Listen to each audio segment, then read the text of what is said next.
안녕하세요. 특수물건 경매 전문 채널 IM경매입니다. 여러분, 대항력이 있는 임차인이 2명에 그리고 유치권까지 걸려있는 물건이 있다면 입차를 하시겠어요? 웬만한 분들은 아마 패스하실 거예요.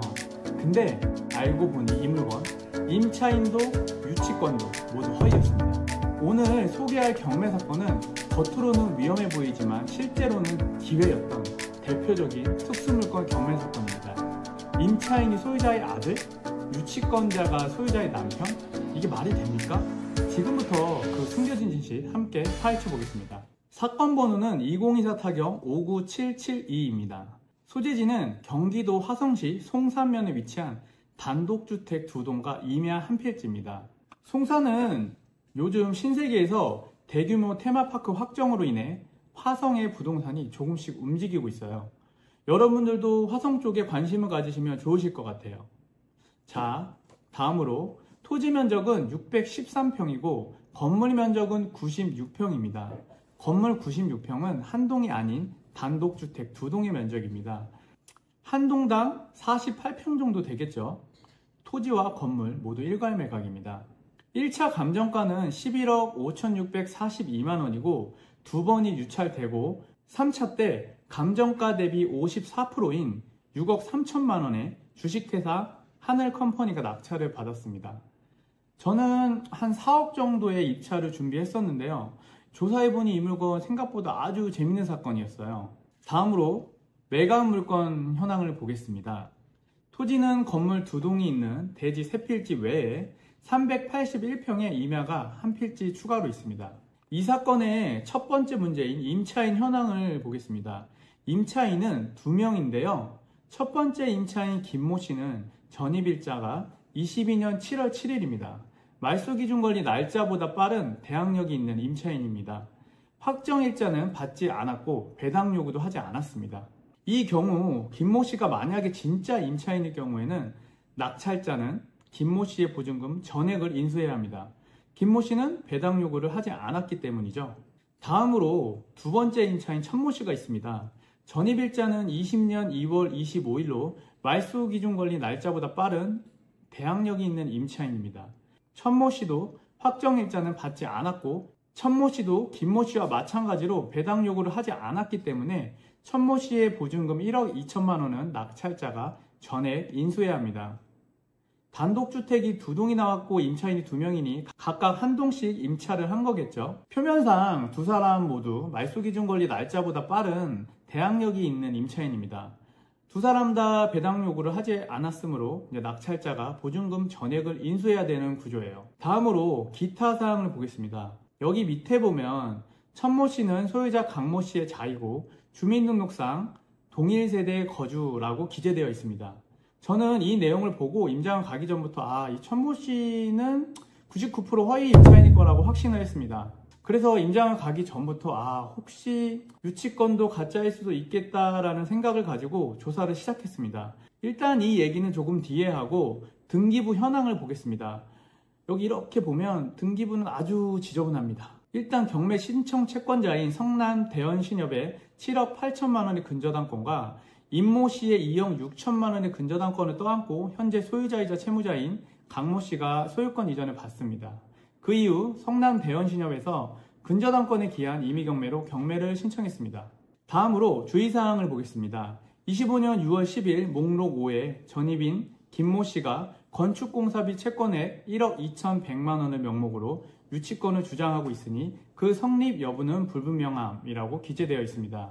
다음으로 25년 6월 13일 채권자로부터 유치권 신고는 되어 있으나 유치권 점유 불성립으로 성립 요건이 결여된 유치권이라는 배제 신청서가 접수됨이라고 되어 있습니다.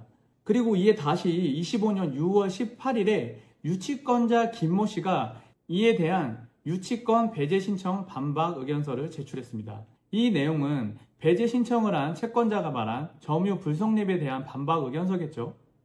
제가 조사한 결과 채권자의 점유 불성립에 관한 배제 신청서는 틀렸습니다. 실무상 배제 신청서는 무조건 받아주는데요. 제가 조사한 결과 2동 중 한 동은 유치권자 김모 씨가 점유를 하고 있었습니다. 그러니까 점유 불성립은 아닌 거죠. 점유를 하고 있는 거죠. 그리고 여기 마지막에 임차인 천모 씨는 소유자 강모 씨의 아들이나 임대차 계약을 하고 거주하고 있다고는 하나 임대차 관계의 불분명함, 대항 요건을 갖춘 임차인의 경우 매수인이 임차 보증금을 인수할 수 있으므로 입찰 시 주의 요망이라고 기재되어 있습니다. 이제 대항력이 있는 임차인 부분과 유치권, 이거를 제가 어떻게 해결하는지 하나하나 풀어드릴게요. 일단 대항력 있는 임차인 문제부터 풀어보겠습니다. 이 사건은 대항력 있는 임차인이 2명이죠. 그중 첫 번째 임차인 김모 씨를 파헤쳐 보겠습니다. 김모 씨는 단독주택 한 동의 선순위 임차인이자 유치권자입니다. 그럼 이 김모 씨의 채권이 유치권 채권인지 아니면 임차 보증금 채권인지를 먼저 파악을 해야겠죠. 그래야 유치권이 허위던 임차 보증금이 허위던 파악을 할 수 있겠죠. 이제 제가 조사한 내용을 알려드릴게요. 일단 김모 씨의 채권은 임차 보증금 채권도 아니고 유치권 채권도 아닙니다. 이 김모 씨는 소유자이자 채무자인 강모 씨의 조카의 남편입니다. 이 집을 지을 당시에 본인의 와이프의 친척인 강모 씨에게 돈을 빌려준 겁니다. 그럼 이 채권은 임차 보증금 채권도 아니고 유치권 채권도 아닌 그냥 가족 간의 차용 채권인 것입니다. 그럼 김모 씨에 대한 대항력 있는 임차 보증금은 당연히 임대차 계약이 아니기 때문에 주택임대차보호법을 받지 못합니다. 그럼 김모 씨의 대항력 있는 선순위 보증금 문제는 이제 해결이 됐죠. 다음으로 김모 씨의 유치권 부분입니다. 방금 말씀드렸다시피 김모 씨의 채권은 가족 간의 단순 차용금입니다. 즉 유치권의 공사비 채권이 아닌 거죠. 저희 구독자분들이라고 하면 아실 거예요. 유치권의 피담보 채권은 해당 목적물과 관련성이 있어야 합니다. 김모 씨의 1억 2,100만 원의 채권은 목적물과 관련성이 없습니다. 제가 조사한 결과 김모 씨는 심지어 공사업체도 아니며 공사에 대한 관련성이 전혀 없는 단순 가족 간의 차용 채권, 즉 유치권도 성립할 수 없는 채권입니다. 그러니까 경매 신청 채권자인 대원신협은 점유 불성립에 대한 배제 신청서를 제출할 게 아니라 유치권 부존재에 관한 배제 신청서를 제출했어야 합니다. 그럼 이 사건의 문제들 중에 김모 씨의 유치권과 대항력 있는 선순위 임차보증금의 문제는 해결이 됐습니다. 이 모든 근거는 제가 영상 마지막에 이제 녹취 파일로 증명을 할 거니까요. 영상 끝까지 신청하시면 진짜 실무가 뭔지 배우실 수 있을 거예요. 자, 그럼 이제 마지막으로 채무자의 아들인 천모 씨의 임차보증금 채권이 남았습니다. 결론부터 말씀드리면 이 임차보증금 채권도 가짜입니다. 그 근거는 이 사람이 소유자 강모 씨의 아들입니다. 등본상 같은 세대에 거주하고 있고 실제로 세대 분리도 하지 않았습니다. 아들과 같이 살면서 임차를 주지는 않았겠죠. 100번 양보해서 임차를 줬다 하더라도 주민등록상 세대 분리가 되어야 합니다. 그리고 최종적으로 제가 조사한 결과 이 집을 지을 때 본인의 어머니 강모 씨에게 공사 금액을 빌려준 겁니다. 그리고 제가 임장 갔을 땐 천모 씨는 법원에는 선순위 임차인임을 주장하며 어머니에게 돈을 빌려줬다고 하다가 결국 마지막에는 본인이 유치권자라고 주장을 하면서 현장에 현수막까지 붙여놨습니다. 여기 천모 씨가 현장에 붙여놓은 유치권 현수막 사진입니다. 제가 이제 직접 가서 촬영을 했는데요. 심지어 제가 이제 여기 천모 씨도 만났습니다. 즉 천모 씨의 선순위 임차 보증금 1억 2천만 원도 주택임대차보호법을 적용받지 못합니다. 당연히 이 유치권도 인정받을 수 없고요. 근데 제가 이 얘기는 안 해드리고 왔는데 저런 행위는 형사집행법 제315조에 따라 최대 700만 원 이하의 벌금형 혹은 2년 이하의 징역형에 처해질 수 있습니다. 상대방이 입은 금전적 피해에 대한 보상이 이루어지지 않았다면 벌금형이 아닌 실형을 선고받을 수 있는 아주 중범죄입니다. 간단히 실무상 이렇게 경매 입찰 방해죄에 대한 성립 요건을 알려드릴게요. 첫 번째는 의도적, 고의적으로 이 행위를 했었어야 합니다. 그리고 두 번째는 실제 경매 입찰 과정에서 공정성을 해쳤어야 합니다. 경매 방해죄는 아주 큰 죄입니다. 보셨나요? 유치권, 대항력이 있는 임차인, 심지어 소유자의 가족까지 총출동한 이 사건. 하지만 하나하나 뜯어보면 모두 허위였고 오히려 이런 특수물건이 일반 경매보다 오히려 쉽고 진짜 수익률이 높은 경매 물건이 될 수 있습니다. 이 물건만 봐도 11억 5천만 원 정도 했던 감정가가 6억 3천, 거의 반토막으로 50%로 낙찰을 받은 거죠. 대신 이런 물건은 실무를 할 수 있어야지 해결할 수 있는 물건이죠. 저희 IM 경매는 이 물건을 철저히 분석하고 대항력 있는 분명히 임차인과 유치권은 허위라는 결론을 내리고 입찰을 준비했지만 아쉽게도 낙찰은 가능합니다.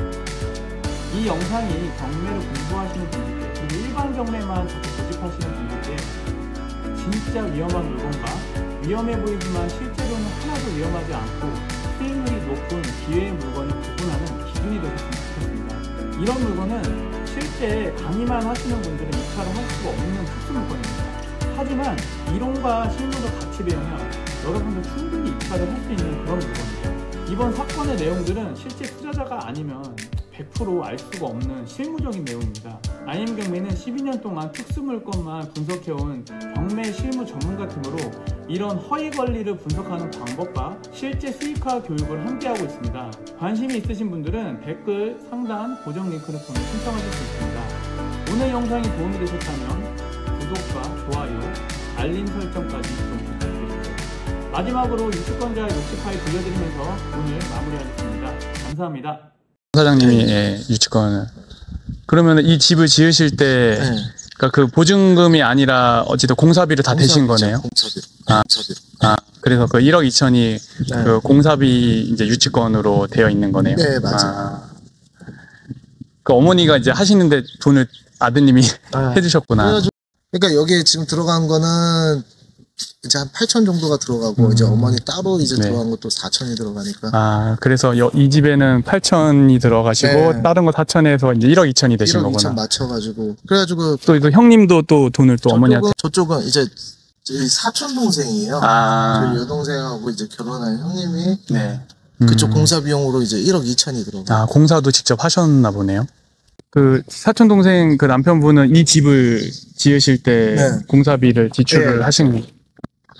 그분도 지금 자료는 다 보내가지고 해놓고. 그러니까 인테리어 업장은 아니고 그냥 그 돈을 대신 거네요. 근데 이렇게 사고가 나셨는데도 또 어머니한테 돈을 이제 빌려 주신 거네요. 사장님도.